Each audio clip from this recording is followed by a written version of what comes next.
Bueno, ya estamos aquí otra vez. Eh, Recordáis que aquí en primero bachillerato, tareas durante la crisis, pues venimos a esta parte, ¿no?, donde os voy poniendo las cuatro cosas que os he puesto. Si os venís un poquito más abajo, donde pone vectores,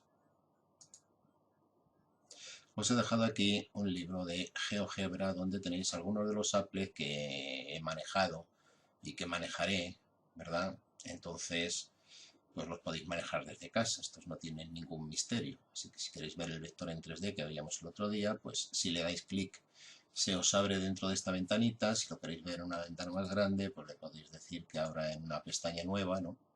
Y entonces pues se abrirá en esta pestaña nueva, que si queréis la podéis ampliar para que ocupe toda la pantalla y bueno, pues podéis manejarlo pues para verlo un poquito mejor y más grande, ¿no?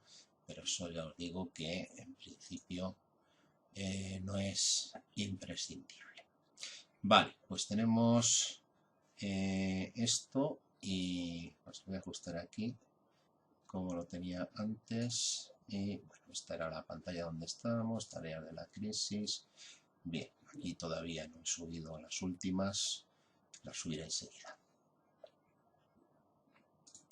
Bueno, estábamos viendo vectores y bueno, pues habíamos visto cómo se descomponía un vector en sus componentes. Aquí teníais dos ejemplos que no tienen realmente ningún misterio, ¿no?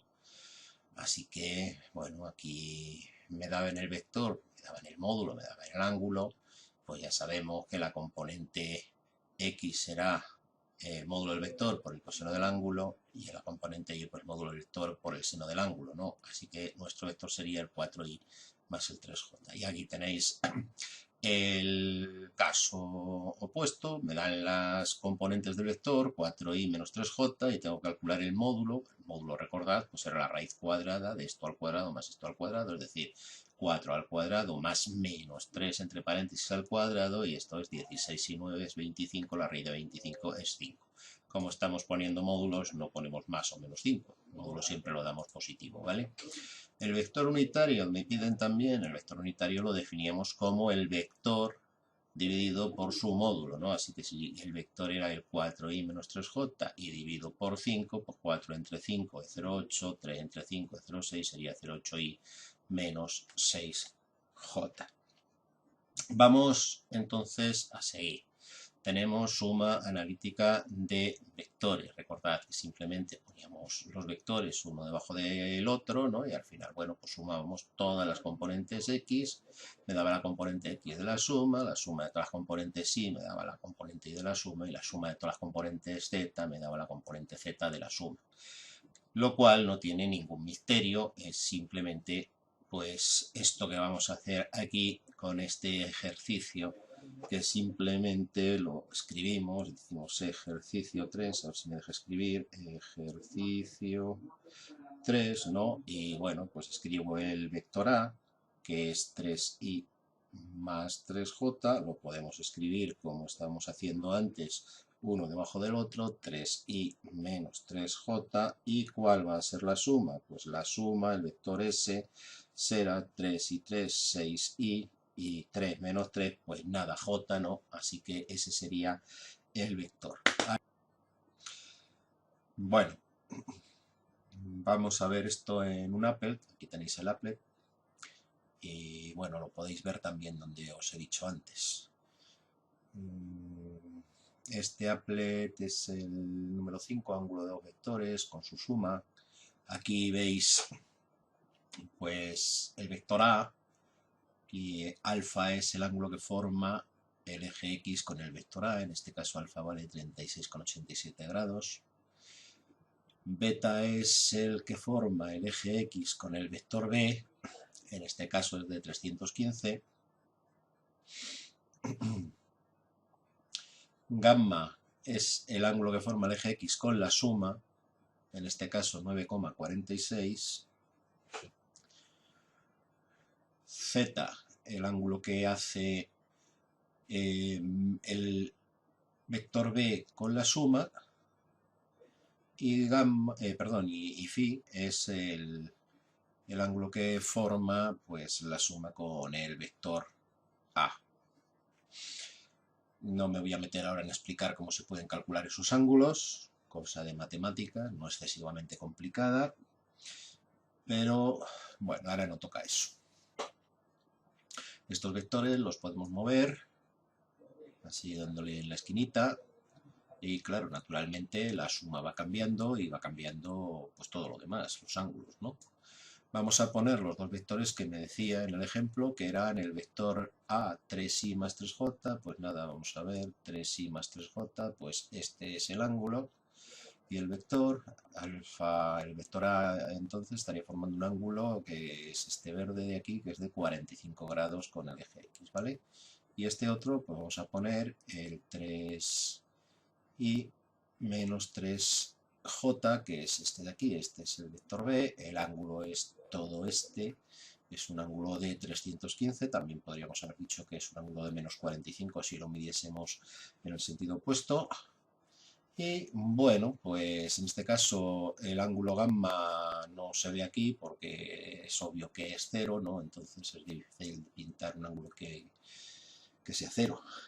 Y bueno, los otros dos ángulos, pues tanto z como phi, son ángulos de 45 grados, ¿no? Así que estos dos vectores forman un ángulo de 45 grados, la suma con el vector A y la suma con el vector B otros 45. Si quisierais ver qué ángulo forman A y B, pues sería simplemente sumar estas dos cantidades, ¿no? 45 y 45, A y B forman un ángulo de 90, pero ya era poner demasiados ángulos aquí, ¿no? Fijaos que esa sería otra forma de ver el ángulo que forman dos vectores, si en algún momento os lo preguntan, ¿no? Pues qué ángulo forman este vector y este vector ahora, o este otro, venga, este de aquí, o este. Venga, estos dos vectores. Bueno, aquí se me han descolocado un poquito, el phi, el z, pues el ángulo que forman A y B lo podríais calcular por el producto escalar, la fórmula aquella que vimos, coseno del ángulo que forman dos vectores, es el producto escalar partido por el módulo del vector A por el módulo del vector B, ¿no? Pues en este caso sería simplemente phi más z, que es pues 4, perdón, phi que es este de aquí, 16,16 y z 26,2, pues esto cuánto es, 30, 42,36, ¿no? Podréis comprobarlo si quisieseis, es decir, con estos podéis plantear todos los ejercicios que queráis y resolverlos y la solución la tenéis aquí. Vale, pues con esto termino de contar este ejercicio. Veamos ahora el ejercicio 4. Lo tenemos aquí, ejercicio 4. El primero de los vectores, pues me decía que era el vector A y más J, este de aquí. El segundo de los vectores, B, M por I, más 3 medios de J. Y la pregunta que me hacen es cuánto tiene que valer M para que el vector C, que es 2 veces A menos 2 veces B, sea unitario. Primero vamos a calcular cuánto es 2 veces A, que es el doble de esto, 2i más 2j, y menos 2 veces b es menos 2 por m, menos 2m por i, menos 2 por 3 medios, que es menos 3j. El vector c, que es la suma esta, 2a menos 2b, pues será 2 menos 2m, cierro paréntesis, por i, 2 menos 3, que es menos 1, menos 1j o menos j directamente. Me dice que este vector c tiene de módulo 1. Bueno, pues vamos a calcular el módulo y lo igualamos a 1. ¿Cuál es el módulo de este vector? Pues la raíz cuadrada de 2 menos 2m todo al cuadrado, más menos 1 todo al cuadrado, y esto vale 1. Si elevo al cuadrado, para eliminar la raíz me queda 2 menos 2m al cuadrado más menos 1 al cuadrado, que es 1, igual a 1. El 1 pasa restando al otro lado y me queda que 2 menos 2m al cuadrado es 0. Para que esto sea 0, pues 2 menos 2m, lo de dentro del paréntesis tiene que ser 0. Y para que 2 menos 2m sea 0, pues m tiene que ser 1. Y ya está resuelto el problema.